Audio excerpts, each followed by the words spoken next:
Carrefour et une progression pour les résultats et une meilleure performance en tout cas du géant de la distribution depuis 20 ans.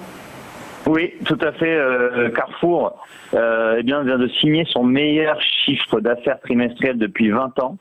Ça a surpris tout le monde, mais ça confirme finalement la dynamique qui est en cours dans le groupe depuis maintenant 2 ans et depuis l'arrivée d'Alex Bompard, le nouveau PDG, qui avait mis en place un plan de transformation à horizon 2022 et on voit que ce plan donc porte ses fruits.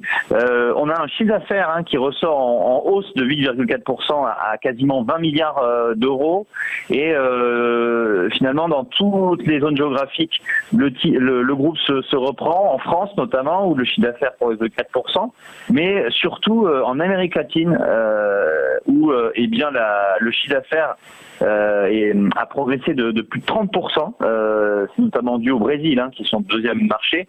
Le Brésil a connu un taux de croissance fulgurant de 65% dans son segment e-commerce alimentaire. Et par conséquent, on a un titre Carrefour qui hier, dans la chute des marchés, parce que je le rappelle, le CAC 40 hier a perdu plus de 3,5%. Carrefour, lui, était en progression de plus de 2%. Le titre a fini à l'équilibre à la clôture. Mais ce matin, on voit que le titre rebondit. C'est vrai que Carrefour, c'est un titre qui évolue dans un range, c'est-à-dire d'un couloir d'évolution latérale depuis maintenant 9 mois. Les bandes sont très bien identifiées. On est entre 13 € et 15 €. Et là, on est plus proche de la borne basse. Donc, on pourrait avoir un rebond qui se matérialise sur le titre Carrefour et aller chercher, pourquoi pas, les 15 € dans les prochaines semaines.